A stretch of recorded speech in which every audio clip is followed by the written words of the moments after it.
mwagala w'abangi nze nali wa Democratic Party nga nze amyuka omwogezi myuka ka Kenneth Paul Kakande ampuliriza nga tukubye oli green gwomanyi atisa nga talina kyagenda kukola wa DP the party kakati nali ntudde neyawe president nasala kuba wali wabaddewo okukayana mu bannaffe nasala najja okwogera nange omwagala abangi nga nti waiswa amanyi nti oli wa Democratic Party era gwe mwogezi naye ensonga gye tutandise olwaleero oba gye tuliko nene okusinga Democratic Party nze abanzaala be bannanyini Democratic Party ayogera ye Kyagulanyi Robert Sentamu ebiseera ebyo yakajja mu parliament anaweza mu mwaka tumutisse obuvunaanyizibwa teyeeganyiza ate tasabyeyo wadde 10 akkiriza kubanga bannayuganda sifunanga budde kubanyumiza ajja atya okuba presidential candidate ajja atya okuba mu muli mutima kubanga Kyagulanyi olunaku lwe baamulonda buli munnayuganda yali yeevunaana okubanga teyeewandiisa kulonda Kyaddondo kibadde okimanyi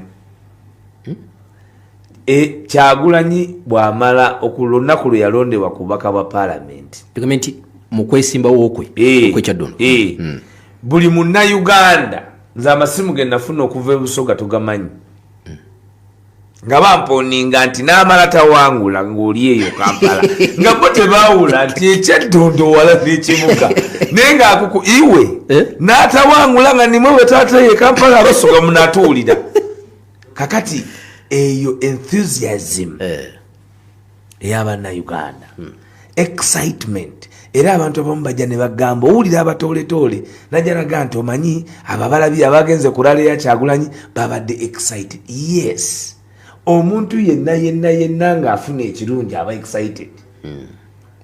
Omuntu yenna era mbawulira nti aba excitement bagenda kulaba.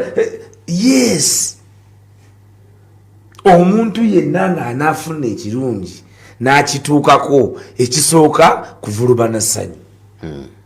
Kakati eggwanga lyavulubana essanyu mu kwanjula, mu kuwangula ne mu kulayira kwa His Excellency Robert Kyagulanyi Ssentamu n'afuuka focus. Kakati yaŋŋamba ekintu ekitanva mu mutwe nti the revolution caravan has started. Nti generation egenda kusituka ne tulina okugiignitinga nga tugijjeeko enjegere ziri. Because nali wano ne nkubulira lwaki political parties eziriwo zaformingibwa. Ne nkugamba nti the foundation and the ideological setting of the FDC was to reform the NRA. Era batandika with a policy of reform agenda. Okureforminga NRM. Because flag bearer wa FDC yali akutomu muli.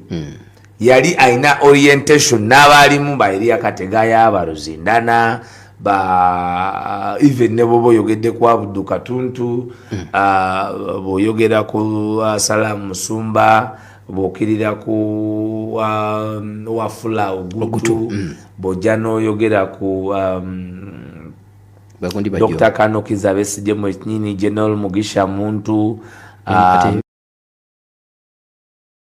Major Baramira Ruranga bali encircled mu the NRA ideology. Kati nga balabanga abali mu NRA aba veering off. Kakati bone bajja as reformists. Batereze kiri. Mena they are reformists. Kakati Democratic Party, the formation of the Democratic Party was for the struggle of Uganda's independence. And Ugandans must remember that our independence was got not out of war, it was out of negotiation in Lancaster. Kutesa. And at the time we had three proficient figures. Asoka yali Ssaabasajja Kabaka Muteesa owokubiri yali Dr. Milton Obote, owokusatu yali Dr. Milton Obote, Ssaabasajja Kabaka wa Buganda.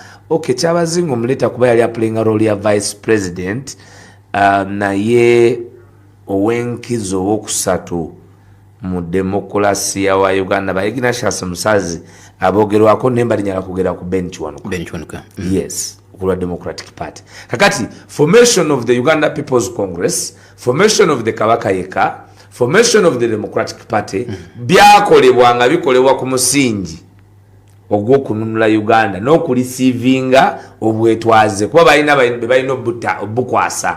Kyova olaba waliwo n'obudde obutendeka Bakirunda Kivejinja, Bakintu Musoke, Joash Mayanja Nkanji n'abalala nga babatendeka mu fields ez'enjawulo through scholarship okuyamba nti at the time of their departure the country would fall in hands of those that have been trained and capacity built.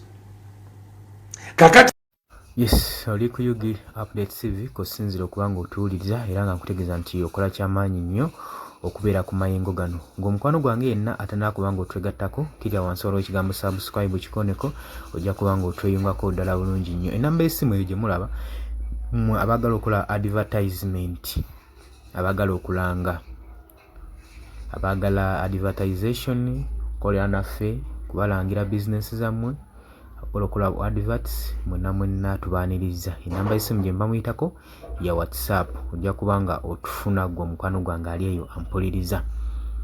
Baganda bange bali emitala w'amayanja mbaanirizaako nnyo, abali mu diaspora mwebale kuwagira nkyukakyuka, mweba nammwe bali ku mulirwano wano e Kenya mukola kyamaanyi nnyo, kimanyi mubeerako nnyo, muwagidde enteekateeka zonna ezigenda okuba nga zireeta enkyukakyuka mu ggwanga Uganda gwe omukwano gwange ali eyo ampuliriza. Mwebale nnyo okwagala amayengo ga channel eno, mbaaniriza mwe abana subscribinga, mwe abana likinga ne musharinga tusobole okuba nga tukulaakulanya amayengo ga channel eno. Mbaagala nnyo baganda bange era mbategeeza nti mwebale kwekumira ku Yugi Update TV. Mweraba.